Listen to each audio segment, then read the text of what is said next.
Hello everybody, my name is Cool Blue, and I am bringing you guys a CasNet interview. That's right, this is the 31st? 32nd? One of those numbers. There's been a lot of interviews, a lot of things have been happening. But this is actually going to be a very unique and special interview because I am not necessarily interviewing somebody who's a commentator, a caster, a Dota 2 player, a cosplayer. I'm not interviewing anybody who's in the esports scene to begin with. I'm interviewing somebody who's completely in the sports arena of things, and his name is the one and only Preston Ross. So Preston, would you like to say hello to all the beautiful people out there, please? Beautiful people. I'm glad to be here. Yes, he is glad to be here. And Preston, you are not within the esports scene, so we're going to go ahead and start with the very first question. Could you go ahead and let us know what it is that you actually do and you know, just what sport you play, what makes you relevant right now? Well, currently I'm in Langen, Germany. It's about 10 miles from Frankfurt, if you know what that is. Playing basketball. So this is my second professional year. And I have one more game left this season, actually, and then I'll be back home in the States. Oh, nice. Wow, awesome. All right. And would you like to go ahead and let everybody know, like what your general background is, like sports-wise? Like, you know, where have you been, what accolades you might have gotten, just relevant things so we can build up the context as to who you are and why you're here.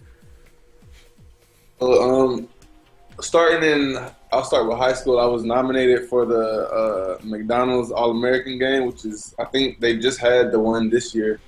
Recently, or either it's coming up. Out of high school, I went to Western Carolina, full scholarship, played there from my freshman year to my junior year. And I transferred to Winston-Salem State for my senior season.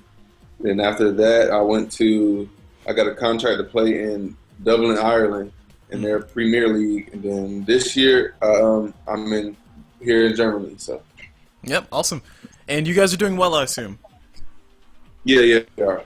Yes. I've seen a few of the pictures where basically somebody's doing the Jordan, they're getting dunked on. I was trying to figure out how's that. Like, you saw that, right? Well, you were there, you did it.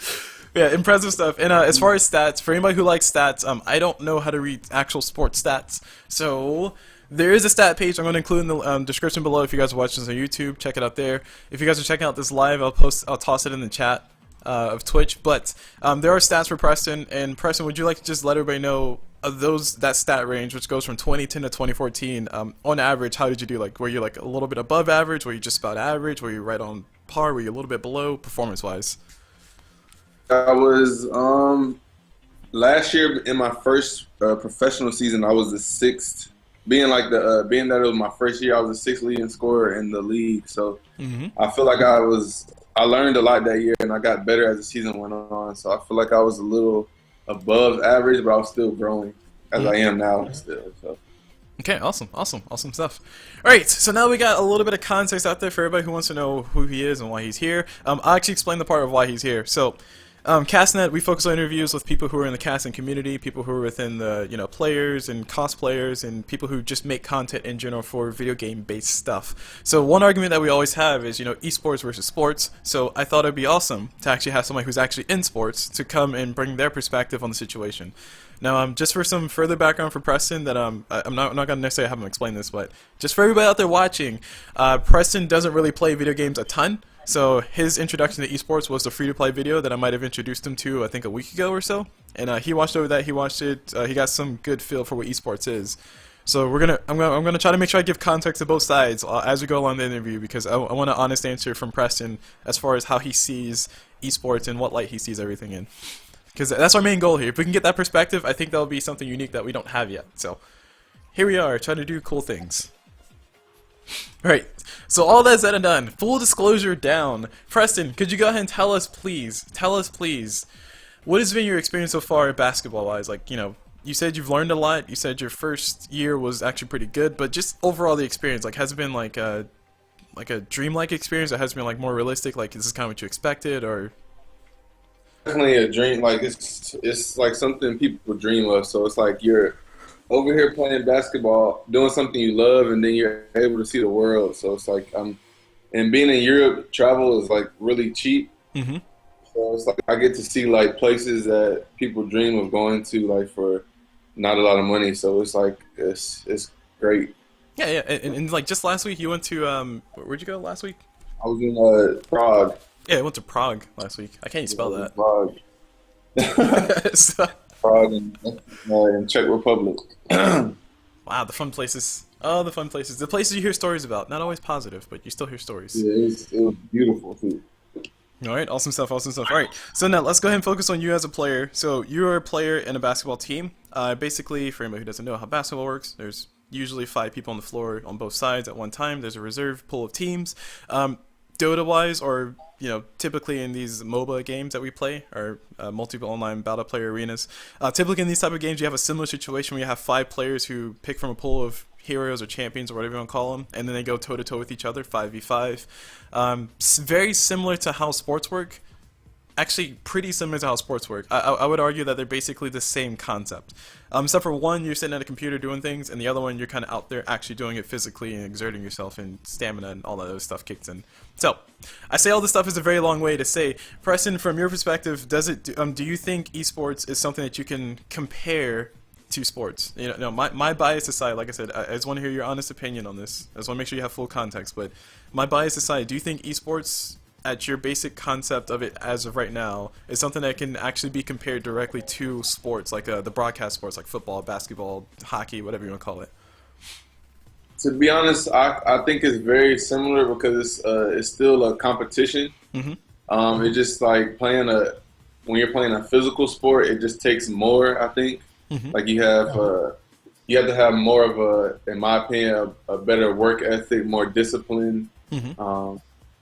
It's just like you have to like take your body and stuff like that. But with sitting at a computer, like it's still like there's still dedication to it, just to be like the best. Like in everything you do, you want to be the best. So yeah, you're definitely still going to be dedicated.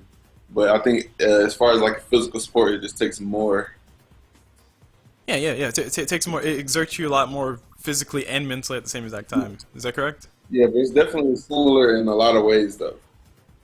Okay. All right. And one argument that we commonly make all the time, and I say we because I'm like usually tooting the horn first on this whole entire argument, but one argument that I always make is that when it comes to sports versus physical sports, and for our definitions we'll call it sports versus esports, just to simplify things, because I don't want to have to explain what I mean when I say sports. But when we compare sports versus esports, one argument that I always make is that everybody says, oh, esports, you're sitting at a computer, just twiddling your thumbs or something with a keyboard. You're not really doing anything super what's what I'm looking for? Super exhausting.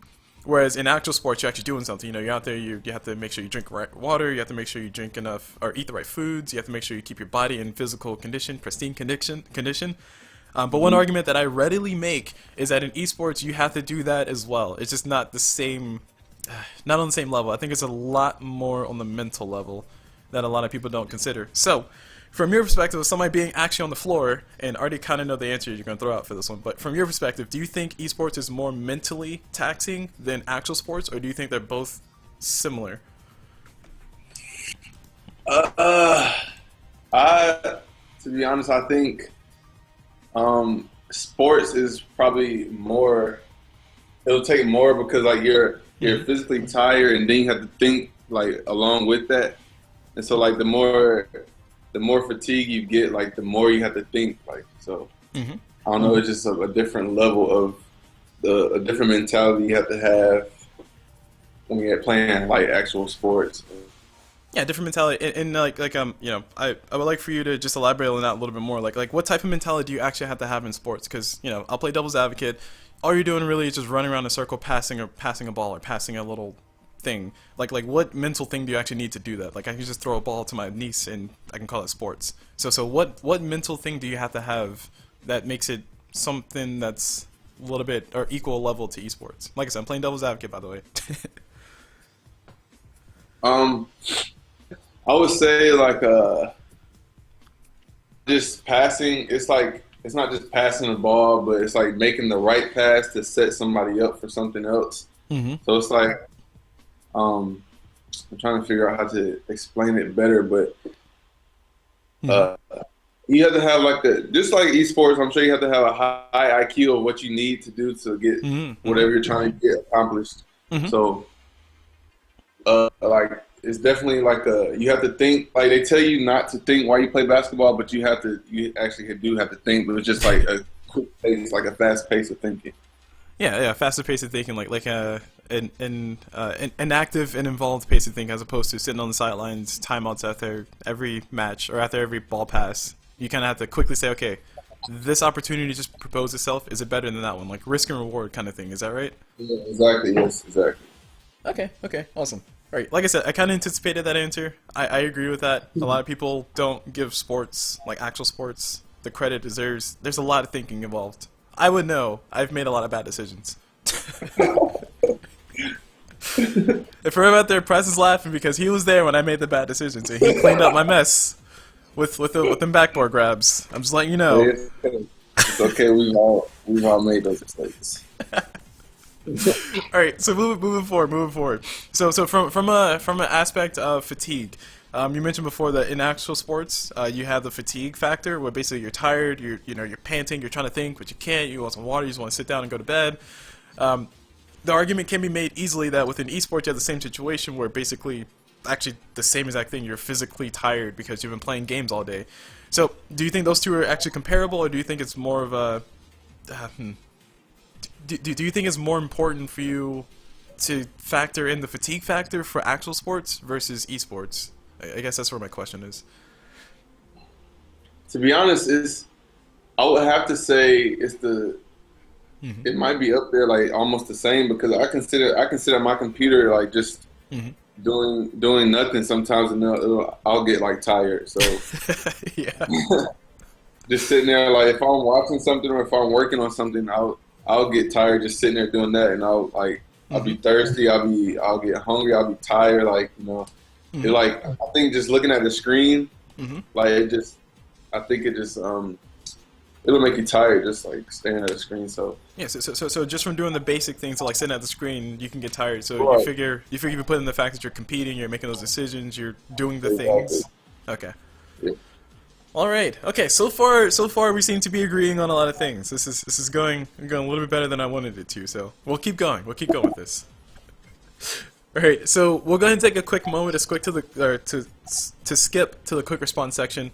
Preston, I'm going to ask you the question. Do you know how the quick response section works? Don't. Do you know how the quick response section works?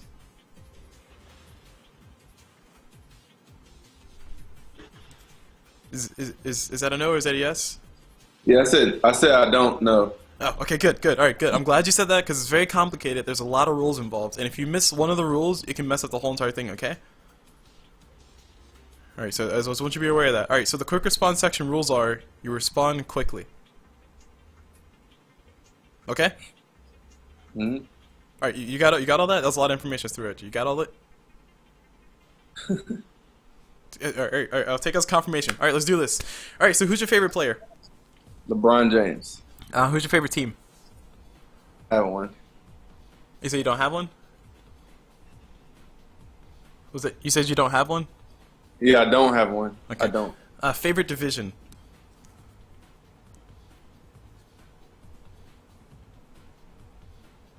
Oh, tough question. Division one. Oh yeah, sorry. As far as college, I guess. Okay. Actually, that question is supposed to be a little bit different. Favorite conference? That's what I meant. Sorry, favorite conference. Okay. ACC. Okay. All right. Favorite college team? Chapel Hill. Ah, Lord. All right. Secondary sport. Favorite secondary sport? Definitely. What was that one?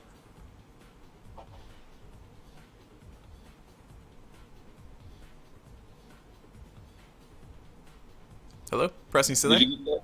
No, Yeah, no, did you get that? I did not. I did not. Football. Oh, football. Okay. Oh, favorite football team? Steelers, of course. Pittsburgh. All right. Taking pride in those sports. That's what I'm talking about right there. All right. Okay, so quick oh, wait, no. Favorite book? The Bible. Favorite color?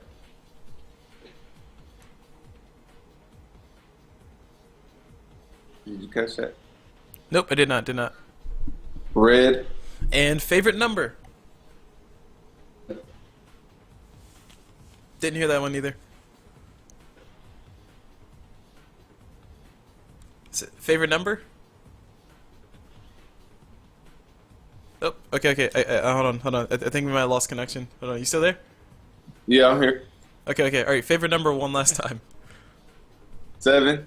7. Okay. Oh, I thought it was gonna be 40. Come on, it's like Preston Ross 40. Like okay. That's just my jersey number. Oh, this guy. Okay, this guy.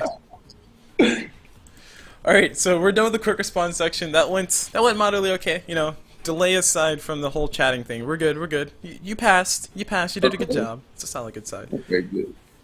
All right, so you are a player in sports. We're basically taking things from a perspective of you as a player in sports versus a player in esports. I'm playing the player in esports role, but you know, that's just kind of where we're at. So, esports is basically growing. Esports is getting bigger and bigger by the year. It's not growing. I don't think it's growing. I don't think it'll. I personally do not think it'll ever get to the stage where it'll be sports big. But I think it was definitely going to get pretty darn close before it tops off and then just kind of, you know, streamlines itself and gets its own community. So all that aside, all that context aside, with the esports growing the way it is, you know, it's growing by the year, where tournaments are getting, you know, $1 million prize pools or $2 million prize pools or $10 million prize pools, so on and so forth. Do you think the growth in esports is going to ever be, from your perspective, you know, you being somebody who's never really heard much about it yet, from your perspective, do you think personally that esports is going to get to a stage to where it can actually compete directly with sports, or do you think it's going to be kind of just a niche thing where, you know, people enjoy it and then they'll go back to the sports later? I don't think it'll be as big. I do believe it'll continue to grow though, because like a lot of people are getting into the video games and stuff like that, the esports and stuff. So as far as getting as big as sports, I don't see it getting that big because, like, I don't know, it's just a different excitement. Like, a lot of people, like, from, like, way back in the day have always enjoyed watching sports, like, just seeing, like, greatness, like, people, careers and stuff like that, so. Right. And then, as far as, like, sports, like, people will follow, like, different players and, like, they look up to them, like their lifestyle and stuff like that. And so, and like they just do so much more outside of sports along with that. So. Okay. All right, and of course, to play devil's advocate on the whole entire response, there can be an argument made very easily that a lot of people do look up to the lifestyles of professional esports players. That said, you kind of mentioned another thing I don't think a lot of esports players do directly, which is they get involved in a lot of, you know, charities here and there. So, from your perspective, do you think that that's something that you can kind of equate them saying that they're actually equal level because people do look up to them, or do you think that charity factor or that sponsor factor, more or less, it's something that makes them a little bit bigger on the sports side versus esports? I think definitely the sponsor factor gives them more of an advantage. I guess you could say, because like people will like go out buy this player's shoes or this player's clothes, like just for the brand, or if they see like an athlete giving back to the community, stuff like that, then they'll think more highly of them. Okay. Right, and we're moving to the next part, which, man, there was another question I had. I left a casting question in there. Shoot. Oh, right. Sorry. Environment-wise, esports environment, it's always basically online stuff, and there's an argument made that, you know, some people in esports aren't as professional as they should be. There's an argument they can make for that one. We'll get to that one in a second. But for right now, from your perspective, do you think the professionals that you have to have as a basketball player, both on and off the court, is something that's impactful for you strongly in your career as a whole? And like, this is focusing on your career. Is that something that impacts on your career as a whole, or is that something that's not as important as most people think? Like you can go to those places and say those things and still not be too terribly affected negatively in your career. You like, I think if you're gonna do like being a professional, you have to, you know, people are always watching you, so you have to like, if you're gonna say this or say that, you have to practice what you preach. And just because like people are gonna be looking up to you, like I'm not even that big yet, but I have like kids like coming up to me after the game, and like like wanting to take pictures, high five, stuff like that. So like there's always people watching, and like you'll never know it though. And so like it's definitely important to like I said, practice what you preach, and if you're gonna say something, you should live by that. Okay. All right, awesome. All right, and another dynamic too that was mentioned a little while ago was that, you know, while you're on a football field or while you're on a basketball court, you know, the cameras and everything don't really hear what you say. You know, sometimes you have those rivalries that happen between players. But, you know, not gonna name your names, but sometimes Carmelo Anthony may throw a few shots in your face. It's thrown out there. Sorry, it's a little old. No, but of course you have that dynamic on the floor where, like, you know, people are saying things to you, you're saying things back. You know, taunting left and right. You just, you know, it's all in the spirit of sports, and it's all in the spirit of passion for your team. But sometimes those things boil out of hand, and when they do, everybody hears about it. That said, that's something that stays on the court. That's something that's not really recorded. Whereas in the esports scene, there's a lot of times where players will say things and chat with each other on Twitter and, you know, Facebook or whatever, and then it'll just blow up, and the community will just talk all about it. So there's a different exposure factor. So do you think that exposure factor affects how professionalism works? Because I know for a fact that you're not always professional on the court. Because sometimes when you get that block, everybody knows. Everybody knows it on the court, and the people on the stage are just cheering. But you're just like saying all kinds of smack talk back and forth. But do you think that difference of visibility is something that affects how the professionalism is portrayed from both scenes? I would say, yeah, it's yeah,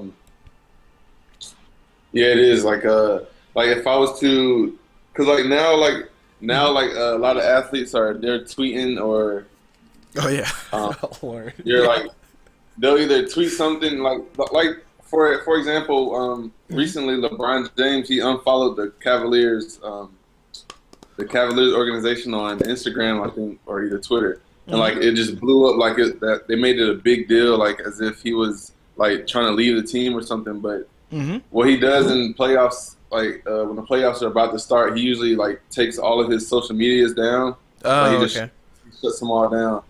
So like people just take it too serious sometimes. But as far as like the things you say, And hold on, before you answer that, like we're talking specifically within the heat of the moment. We're not talking about like you know while you're chilling with your family on Thanksgiving. Okay. We're talking specifically within the heat of the moment on the court. Yeah. And sometimes you can't control what you say in the heat of the moment. Like as far as like as you're in the like I said, in the heat of the moment, like as you're playing, like sometimes it just comes out sometimes. So. I think a lot of players, a lot of people try to work on that, but sometimes it just comes out.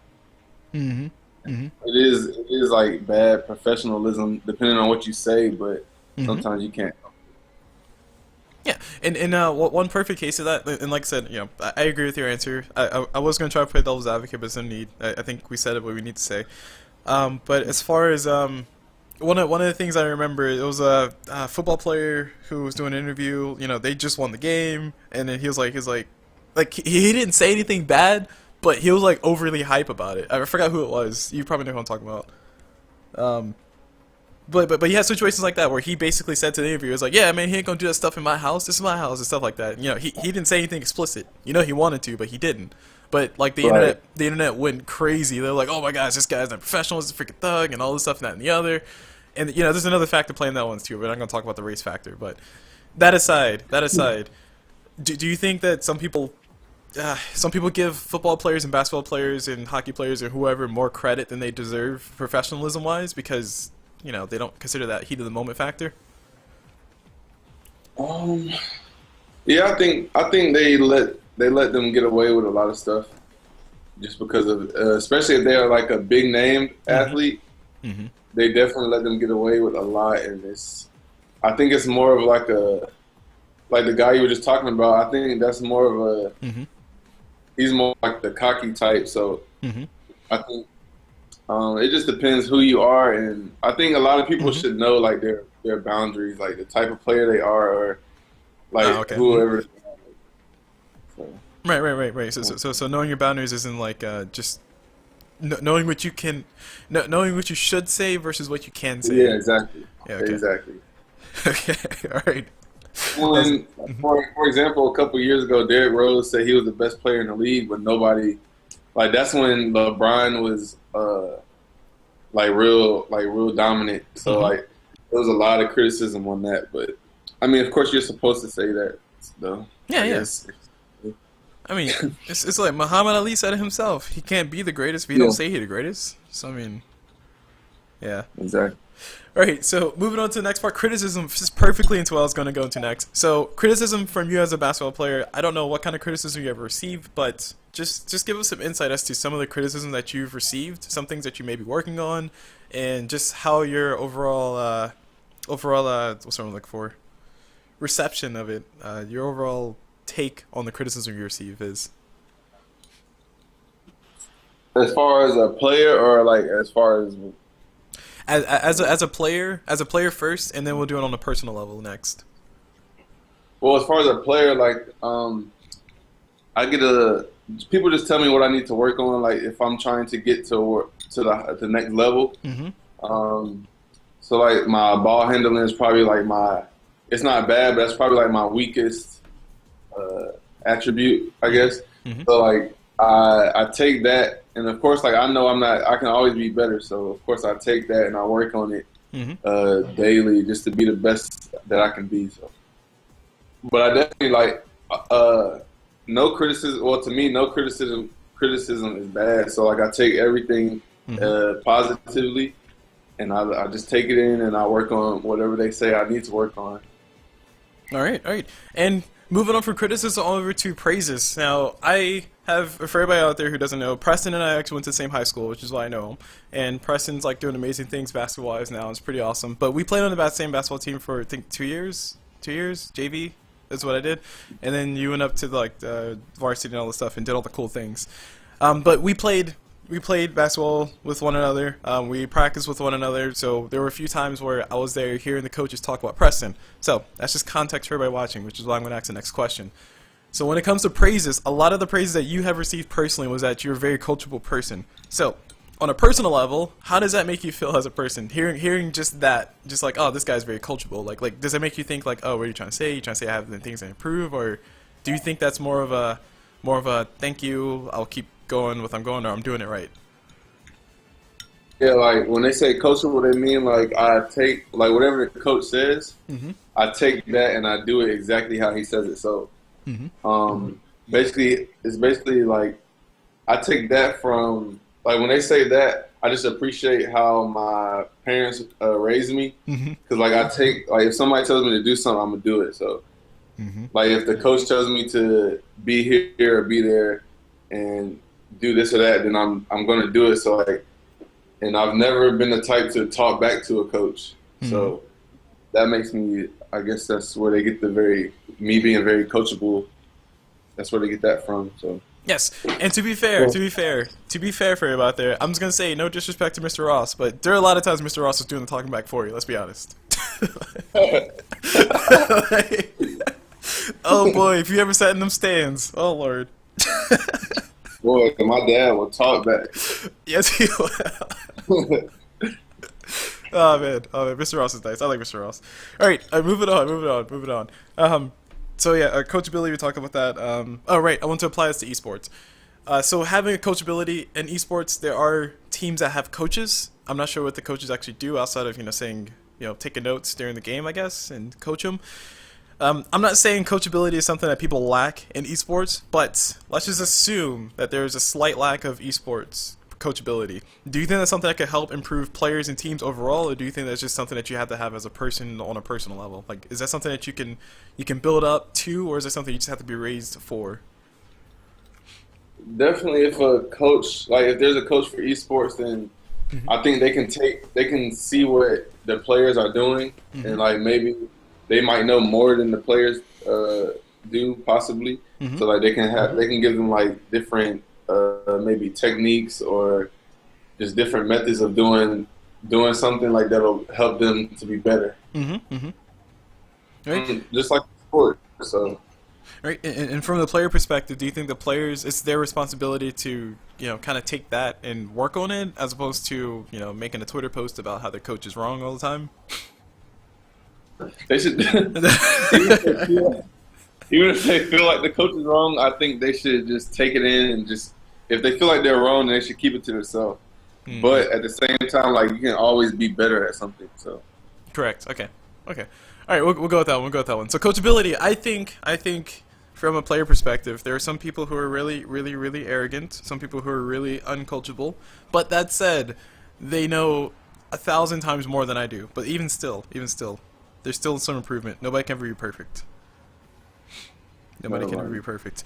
All right, so moving on to the next part. We are pros and cons of being a basketball player. So what are some pros and what are some cons of being a basketball player? Specifically in your situation, because you're like all over the world and you get to travel. So like I said earlier, like pros definitely being able to travel the world and like see different parts of the world. And like even playing college basketball, like I was able to go to different cities, like big cities, in the States that people like never get to see, or like going to the West Coast, like it's so crazy out there. So definitely like the pros is traveling. So and then living, like I get to live over here for free. So living out of the country for like 7 to 8 months, in a different, like in a beautiful country, like it's just, I don't know, it's just crazy. So that's definitely a pro. Now the cons, I'll have to think of some cons because it's not. Well, I think my first year maybe was being the only American on my team. So like I didn't have many people to relate to, and like my teammates, they all had their families there that they lived with and stuff like that, and I was living by myself. So that's definitely a con for playing overseas professionally and just being away from family. So. And then, like, it's so expensive to fly back home. And you can't go home whenever you want to. Like, you get a break, but you can't just – it's not as easy as it sounds. So. Good point. Good point. I never considered the flight back home. Yeah, I mean, because travel there is cheap because everything's so close by. But going back across – like, travel within Europe is cheap. But, like, you trying to go back across the water, then that's so expensive. Whew. Man, well, I'm glad I don't have to deal with that, because I gotta sit here at home. Heck yeah. Alright. So, aside from playing basketball, what do you do for fun? I'm a real laid back person, but I like to walk around. Like I go downtown, walk around, like I like to sightsee pretty much. So especially if the weather's nice, I'll go out, walk around, see different things. Like I like to go to the movies. Oh, nice. Boring stuff.